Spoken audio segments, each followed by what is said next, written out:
Hi, I am Zandro Gonzalez from Camp Zion and we're here at Tanay dito sa Sierra Grove, and I want to introduce to you itong tent natin, Village 6 Nature Hike Quick Open Tent. It only comes in this color and I want to tour you around sa mga kanyang specs and features. So first, it comes with this. Minsan yung mga bumibili nagtatanong, kasama po ba yung front flap? Opo, kasama na po ito along with the purchase of Village 6 tent.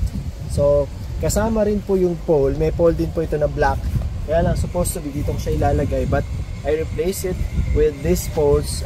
Binibenta rin po natin yan sa Camp Zion. Mas mataba po siya compared dun sa kasama ng Nature Hike. So ang kasama sa Nature Hike, dalawang pole lang, but I used our poles na binibenta natin as a set. So sa isang set na binibenta natin sa Camp Zion na pole is ito, left and right. Tapos may isa pa siyang ganon. So that's one set.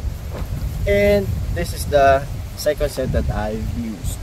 So gumamit tayo ng mga tali that comes from Nature Hike. Makikita nyo yung tali. It's easy to adjust. So gaganyan nyo lang siya.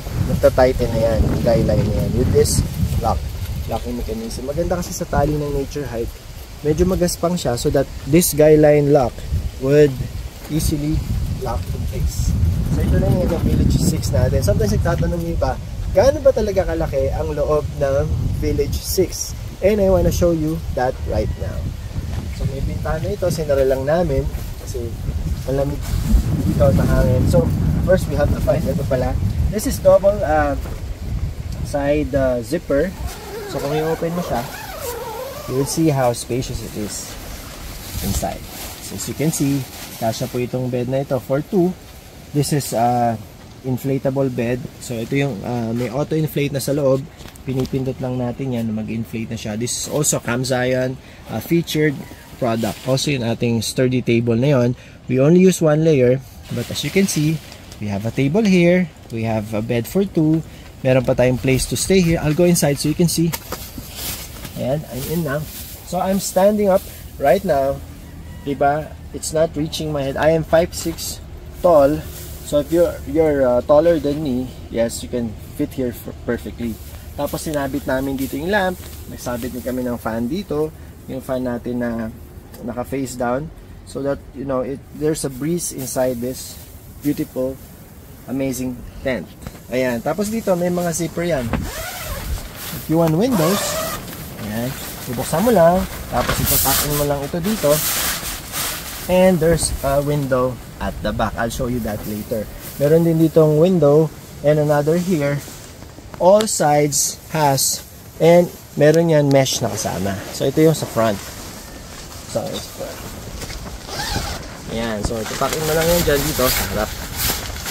Ayan. Ayan na yun ating tent. Tapos may mga busa dito. You need to put in your stuff, cellphone, and whatever you need. You can easily cook something here or maybe play cards with your friends or family. Pero hindi naman marami magkakasya dito. I'm guessing kung lahat nakahiga comfortably 4. Sabi nila up to 6. Pwede naman, but siguro depende sa sleeping arrangement. Right, let's go around the Village 6. So dito papakita ko yung feature niya. So pinag namin ito. Very important, pag sinet up mo tong tent na to, kailangan ikakabit mo na tong flap. Kasi when it rains, it will slide down, the water will slide down and not go under the tent and cause water pooling to happen. So you can see here, yun nyo. I'll show you, the poles are really thick. Kagabi sobrang lakas ng hangin and this is really shaking violently, and surprisingly wala naman naging aberya sa kanyang structure. And dito may ventilation, diba? So ito, mesh yan, tapos the air comes in, ayan, nag-ventilate yung tent. Even if wala akong overhead canopy or awning. But syempre, if it's really hot, some places would require an overhead canopy. Ayan. So, make sure na pag sinet up nyo yung mga tent, ipipeg nyo agad in place. So, ito, papakita ko lang. There's a part here, ito. Ayan. Ito yung pinaka-base niya. So, it's stable. The mat that you see underneath is not included with the purchase. Ito pala yung kanyang window.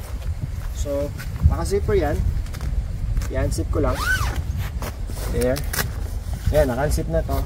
So that you can have air coming in. Pwede mo tong i-pull or pwede mo rin easily i-peg. Ayan. So, ganyan. So, you see how it looks like. Ayan. Mabilis lang naman yan. And you can peg it easily like that. Para may wind coming inside. Okay. The added ropes can be purchased at Camp Zion. Marami naman rope kasama yung Village 6.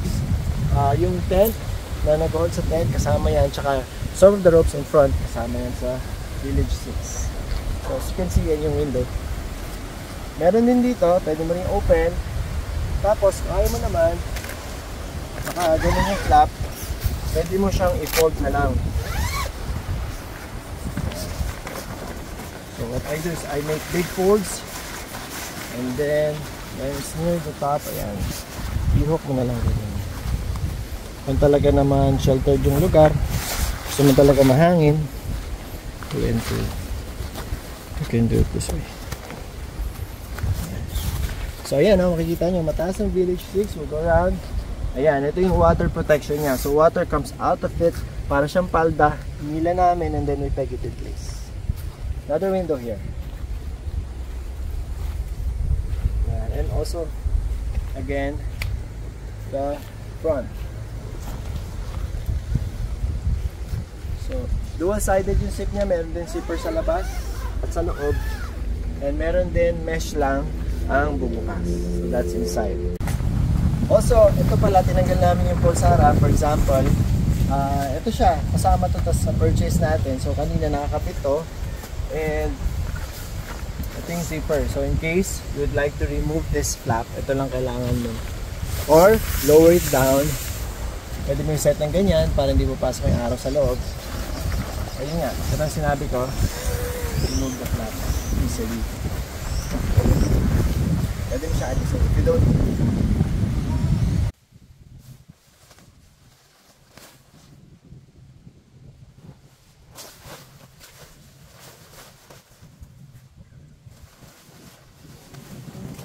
so again, I'm Zanny Gonzalez from Camp Zion.